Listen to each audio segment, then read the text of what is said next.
Hello, hello. Hello.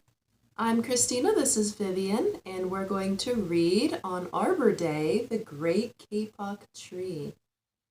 This tree is found in the rainforest, and the rainforest is along the equator, which is the middle of the earth. The equator goes all the way across. It touches many different continents. Along those continents, it rains a little bit every day. I wear a bracelet. I wear a ring. Yeah, we're wearing jewelry today. And I'm going to start this book. It's The Great Kapok Tree by Lynne Cherry.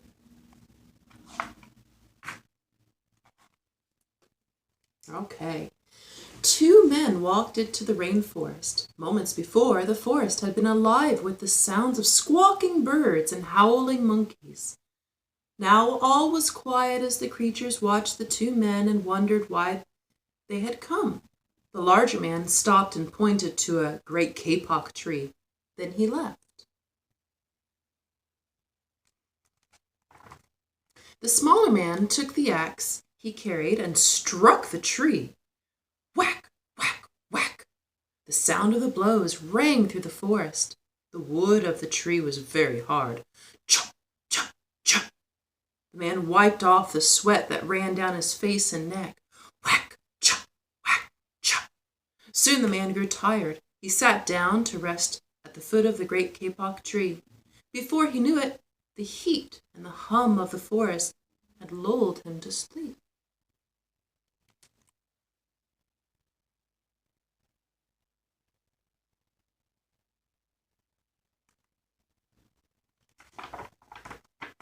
A boa constrictor lived in the kapok tree. He slithered down. Yeah, that's a lizard too. He slithered down its trunk to where the man was sleeping. He looked at the man. And he looked at the gash the axe had made in the tree. Then the huge snake slid very close to the man and hissed in his ear, "Señor, this tree is a tree of miracles. It is my home where generations of my ancestors have lived. Do not chop it down."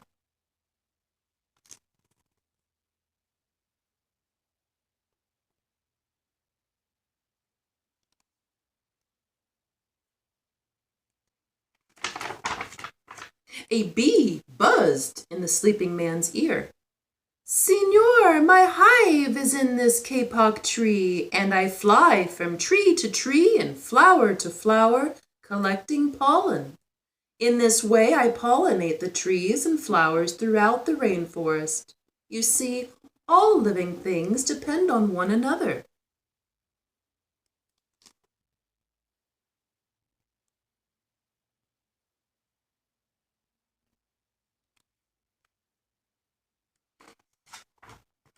A troop of monkeys scampered down from the canopy of the kapok tree. They chattered to the sleeping man, "Señor, we have seen the ways of man. You chop down one tree, then come back for another, and another. The roots of these great trees will wither and die, and there will be nothing left to hold the earth in place. When the heavy rains come, the soil will be washed away, and the forest will become a desert."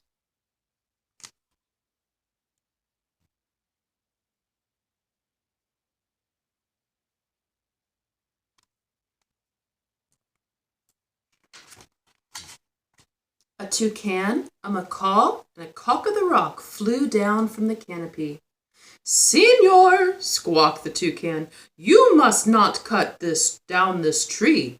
We have flown over the rainforest and seen what happens once you begin to chop down the trees. Many people settle on the land. They set fires to clear the underbrush, and soon the forest disappears. Where once there was life and beauty, only black and smoldering ruins remain."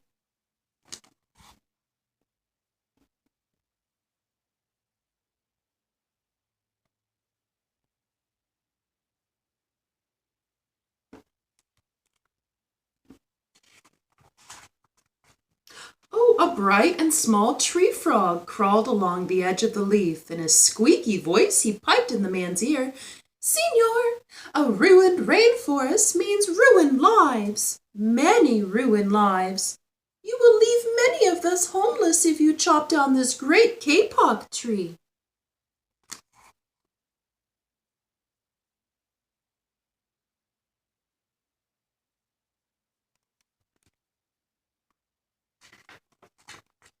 A jaguar had been sleeping along a branch in the middle of the tree. Because of his spotted coat, blended into the dappled light and shadows of the understory, no one had noticed him. Now he leapt down and padded silently over to the sleeping man. Oops. Be careful with that. Hold on, we have to make sure it's stable again.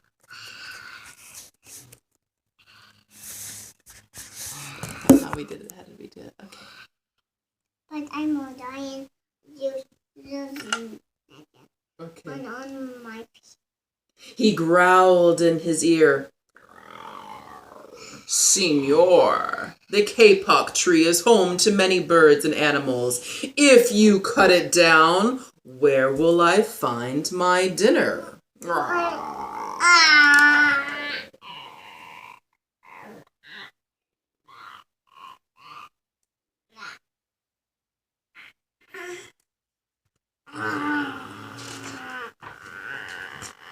The 4 tree porcupines swung down from the branch to branch and whispered to the man, "Senor, do you know what we animals and humans need in order to live? Oxygen. Oxygen. And senor, do you know what trees produce? Oxygen. If you cut down the forest, you will destroy all that which gives us life." I'm fine. Oh, no.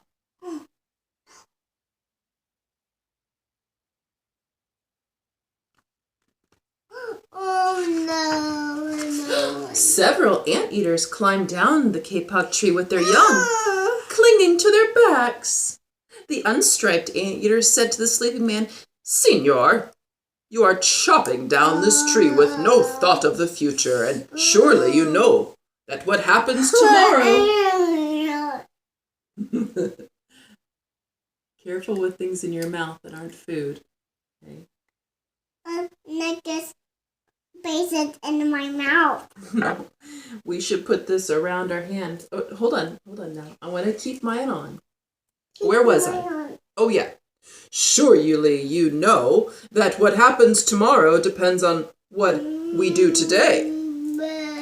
The man tells you to chop down a beautiful tree. He does not think of his own children, who tomorrow must live in a world without trees."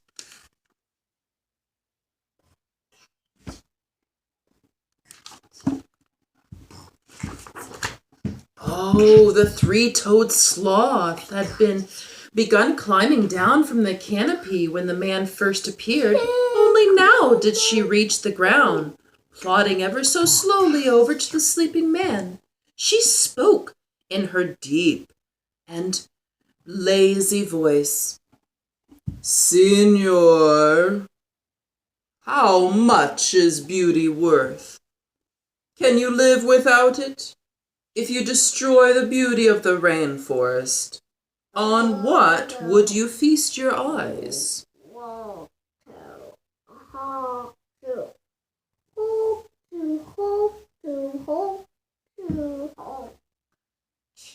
I have to turn the page. Oh, here comes the boy of the rainforest, a child of the Yanomamo tribe who lived in the rainforest, knelt over the sleeping man. He murmured in his ear, "Senor, when you wake, please look upon us with new eyes."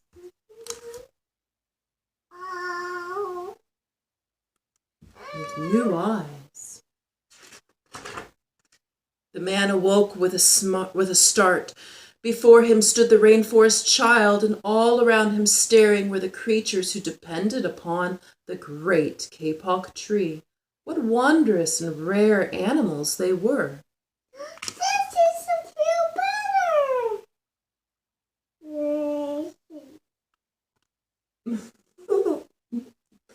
better. Okay, what is the man going to do next? The man looked about the sun and saw the sun streaming through the canopy. Spots of the bright light glowed like jewels amidst the dark green forest. Strange and beautiful plants seemed to dangle in the air, suspended from the great kapok tree.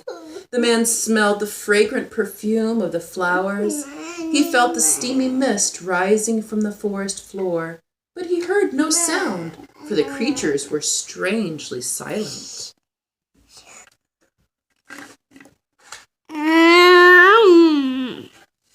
The man stood and picked up his axe. He swung back his arm as though to strike the tree. Suddenly, he stopped. He turned and looked at the animals and the child.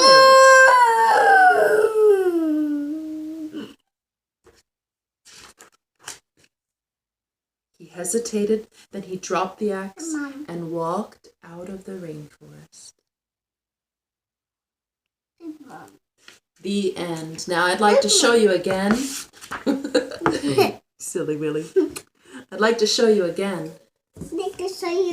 This is our planet Earth made into a map. And right here in the middle is the equator. You can see lots of green parts. That's the land where the equator is touching.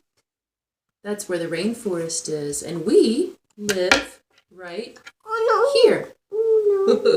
Hold on. Let me show this camera where we live. We live right here, right in the middle. There is no rainforest where we live.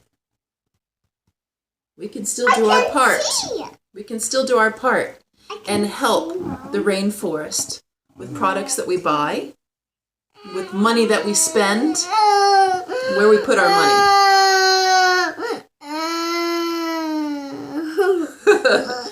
All right, let's tell everybody, take care of the environment. Can you say that? That's right. And save our trees. And what do trees give us? Trees will give us oxygen. And you know what we do? When we breathe out carbon dioxide, and that's what trees need. Trees like carbon dioxide, and we like oxygen. So we always work together. Take a deep breath in and breathe out. It's a good day to sit with a tree and breathe. Take care, everybody. Bye-bye.